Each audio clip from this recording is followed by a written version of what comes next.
Pantas Lockheed Martin kasih pujian. Pilot F-16 Indonesia ternyata TNI AU pakai cara ini demi dapat penerbang handal. Pilot F-16 TNI AU Indonesia adalah penerbang yang cukup dikagumi oleh Lockheed Martin Amerika Serikat AS. Kemahiran pilot F-16 TNI AU mengoperasikan armada terang-terangan dipuji Lockheed Martin pabrikan pesawat. Kepiawaian pilot F-16 TNI AU Indonesia mengoperasikan pesawat buatan Lockheed Martin ini tak lain ditunjang oleh perawatan armada yang senantiasa dijaga.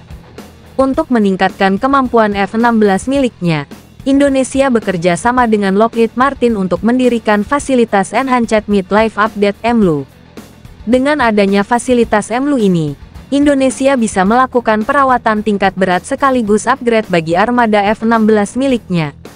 Powerfulnya armada F-16 Indonesia dengan segala fasilitas perawatannya ini mungkin jadi yang paling efektif di Asia Tenggara.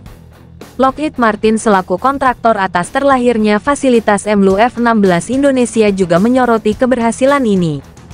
Pesawat F-16A Block 15 TNI AU yang baru-baru ini ditingkatkan membawa peningkatan struktural paruh baya dan avionik yang ditingkatkan ke armada.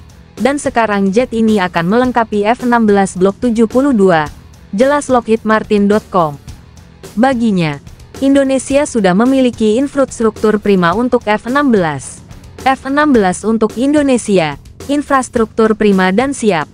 F-16 adalah pilihan strategis dan berharga bagi banyak pelanggan di seluruh dunia yang mencari kemampuan pesawat tempur canggih, kemitraan regional dan dunia, dan biaya siklus hidup yang terjangkau, jelasnya. Lockheed Martin mengungkapkan alangkah baiknya Indonesia bisa mengupgrade F-16 miliknya ke Block 72 Viper. Satu lagi alasan kenapa Indonesia harus jadi yang berikutnya, menggunakan F-16 Viper. Ada banyak infrastruktur yang diperlukan untuk mendukungnya, katanya. Lockheed Martin mengingatkan jangan membeli pesawat dengan tipe baru karena akan membuat Indonesia kesusahan merawatnya. Memilih pesawat baru selain F-16 untuk pesawat tempur masa depan, Angkatan Udara Indonesia harus banyak berinvestasi dalam infrastruktur baru, melatih pilot dan pengelola baru, mengintegrasikan peralatan pendukung darat baru, dan pengadaan satu set senjata yang terpisah dari yang ada saat ini, terangnya. Paling penting Lockheed Martin mengakui kemampuan pilot tempur Indonesia mengoperasikan F-16. Dengan armada 34 pesawat F-16 Block 15 saat ini, Angkatan Udara Indonesia memiliki peralatan dan suku cadang pendukung F-16 serta pilot terlatih dan personel pemeliharaan. Armada itu baru saja menyelesaikan peningkatan struktural paruh baya dan avionik yang ditingkatkan yang akan membuat mereka mampu selama beberapa dekade. Jet Block 72 baru akan melengkapi dan memperkuat armada yang ada saat ini, jelasnya. Namun bujukan Lockheed Martin kepada Indonesia tak mempan. NKRI justru berniat meminang F-15EX buatan Boeing yang kini tinggal tunggu pemerintah Amerika Serikat kasih persetujuan. Pantas saja jika Lockheed Martin memuji pilot F-16 Indonesia, TNI AU rupanya tak menggembleng penerbang dengan sembarangan. Bahkan pilot harus melalui pendidikan ketat dan berjenjang agar bisa menunggangi F-16 TNI AU. Hal ini terlihat kala TNI AU membuka sekolah penerbang F-16 di tahun 2024.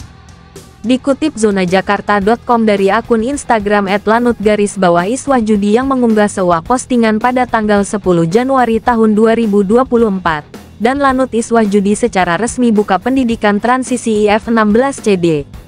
Pendidikan transisi penerbang pesawat F-16CD secara resmi dibuka Rabu tanggal 10 Januari tahun 2024. Pembukaannya ditandai dengan pernyataan pembukaan dan penyematan badge Eagle Sierra oleh dan Lanut Iswahjudi Marsma TNI Firman Dwi Cahyono, MA dalam prosesi upacara di Hanggar Skadron Udara 14 Lanut Iswahjudi, Magetan Jatim.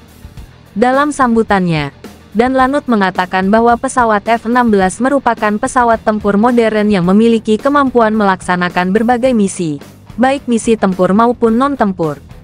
Untuk itu, setiap siswa penerbang yang mengikuti pendidikan transisi pesawat F-16 harus memiliki kemampuan dan keterampilan yang mumpuni dan memiliki mental tangguh untuk menghadapi berbagai tantangan dan rintangan dalam menjalani pendidikan, kata dan Lanut.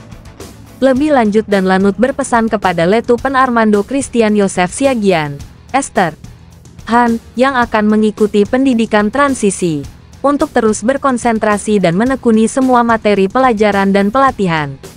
Sedangkan bagi instruktur disampaikan dan Lanut Iswahjudi, untuk dapat memberikan pengajaran yang optimal, baik saat ground school maupun bina terbang sesuai dengan prosedur-prosedur yang berlaku dengan tetap mengutamakan safety sehingga mendapatkan output penerbang F-16 yang handal. Di akhir sambutan dan Lanut Iswahjudi selalu menekankan pentingnya masalah keamanan dan keselamatan penerbangan, mengingat keselamatan terbang dan kerja adalah inti dari TNI AU dalam melaksanakan tugas dan merupakan tanggung jawab semua insan TNI AU guna mencapai zero accident.